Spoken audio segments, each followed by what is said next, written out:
नमस्कार दोस्तों, मेरे चैनल पर आपका स्वागत है। आज मेरी कहानी है अपना हाथ जगन्नाथ। बुलाकी एक बहुत मेहनती किसान था। कड़कती धूप में उसने और उसके परिवार के अन्य सदस्यों ने रात दिन खेतों में काम किया और परिणाम स्वरूप बहुत अच्छी फसल हुई। अपने हरे भरे खेतों को देखकर उसकी छाती खुशी से फूल रही थी, क्योंकि फसल काटने का समय आ गया था। इसी बीच उसके खेत में एक चिड़िया ने एक घोंसला बना लिया था। उसके नन्हे मुन्ने चूजे अभी बहुत छोटे थे। एक दिन बुलाकी अपने बेटे मुरारी के साथ खेत पर आया और बोला, बेटा ऐसा करो कि अपने सभी रिश्तेदारों को निमंत्रण दो कि वो अगले शनिवार को आकर फसल काटने में हमारी सहायता करें।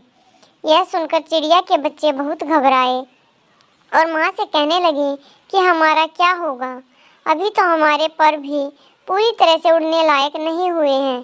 चिड़िया ने कहा, तुम चिंता मत करो, जो इंसान दूसरे के सहारे रहता है उसकी कोई मदद नहीं करता। अगले शनिवार को जब बाप बेटे खेत पर पहुंचे तो वहां कोई भी रिश्तेदार नहीं पहुंचा था। दोनों को बहुत निराशा हुई। बुलाकी ने मुरारी से कहा कि लगता है हमारे रिश्तेदार हमारे से ईर्ष्या करते हैं, इसलिए नहीं आए। अब तुम सब मित्रों को ऐसे ही निमंत्रण अगले हफ्ते के लिए दे दो। चिड़िया और उसके बच्चों की वही कहानी फिर दोहराई गई और चिड़िया ने वही जवाब दिया। अगले हफ्ते भी जब दोनों बाप बेटे खेत पर पहुंचे तो कोई भी मित्र सहायता के लिए नहीं आया।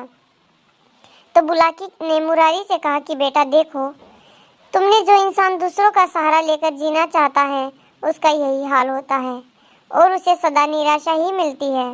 अब तुम बाजार जाओ और फसल काटने का सारा सामान ले आओ। कल से हम इस खेत को दोनों मिलकर काटेंगे। चिड़िया ने जब यह सुना तो बच्चों से कहने लगी कि चलो, अब जाने का समय आ गया है। जब इंसान अपने बाहुबल पर अपना काम स्वयं करने की प्रतिज्ञा कर लेता है तो फिर उसे न किसी के सहारे की ज़रूरत पड़ती है और न ही उसे कोई रोक सकता है। इसी को कहते हैं बच्चों की अपना हाथ जगन्नाथ। इससे पहले कि बाप बेटे फसल काटने आए, चिड़िया अपने बच्चों को लेकर एक सुरक्षित स्थान पर चली गई। धन्यवाद दोस्तों। मेरी कहानी आपको अच्छी लगे तो लाइक शेयर सब्सक्राइब ज़रूर करना।